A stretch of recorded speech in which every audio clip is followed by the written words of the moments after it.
ప్రముఖ Kollywood star heroine Shruti Haasan గురించి ప్రత్యేక పరిచయం అక్కర్లేదు.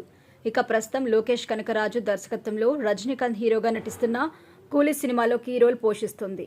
ఈ నేపథ్యంలో తాజాగా ఒక ఇంటర్వ్యూలో పాల్గొన్న ఈమె రజనీకాంత్ వ్యక్తిత్వం గురించి చెబుతూనే మరొక వైపు డైరెక్టర్పై ప్రేమ ఒలకబోసింది. ఇక డైరెక్టర్పై ఈమె మాట్లాడిన మాటలు వింటూ ఉంటే నిజంగా అతడి ప్రేమలో పడిపోయిందేమో అని నెటిజన్లు కూడా కామెంట్ చేస్తున్నారు.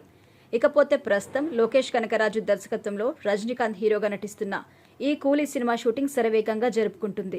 సమ్మర్ స్పెషల్గా మే 1వ తేదీన ప్రపంచవ్యాప్తంగా థియేటర్లో రిలీజ్ కాబోతున్న విషయం తెలిసిందే. ఇందులో భాగంగా సినిమాపై హైప్ పెంచడానికి వరుస ఇంటర్వ్యూలో పాల్గొంటున్న శృతి మాట్లాడుతూ డైరెక్టర్ లోకేష్ కనకరాజుతో పనిచేయడం చాలా సంతోషంగా ఉంది. ఎప్పటికైనా ఆయన దర్శకత్వంలో ఒక సినిమా చేయాలని అనుకున్నాను. ఇక నేటితో ఆ కళ నెరవేరింది అంటూ తెలిపింది ఈ ముద్దుగుమ్మ.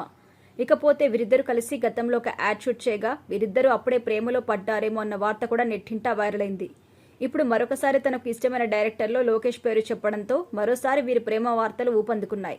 శృతి హాసన్ డైరెక్టర్ లోకేష్ కనకరాజు ప్రేమలో పడిపోయింది అంటూ వార్తలు వస్తున్న నేపథ్యంలో కనీసం ఇప్పటికైనా పెళ్లిపీటలు ఎక్కుతుందా అంటూ నెటిజన్లు కామెంట్ చేస్తున్నారు. ఇకపోతే శృతి హాసన్ ప్రేమలో పడింది అంటూ వస్తున్న వార్తల్లో ఎంతవరకు నిజం ఉందో తెలియదు, కానీ ఈ విషయాలు మాత్రం వైరల్ అవుతున్నాయి. ఇదిలా ఉండగా గతంలో ఈమె లండన్కి చెందిన ఫోటోగ్రాఫర్తో ప్రేమలో పడి కొన్ని రోజులకే అతడి నుండి విడిపోయింది.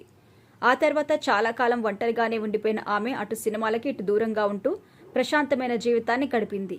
అయితే క్రాక్ మూవీతో రీఎంట్రీ ఇచ్చి సక్సెస్ఫుల్ హీరోయిన్గా దూసుకెళ్తున్న సమయంలో డూడుల్ ఆర్టిస్ట్ శంతను హజారికతో ప్రేమలో పడింది.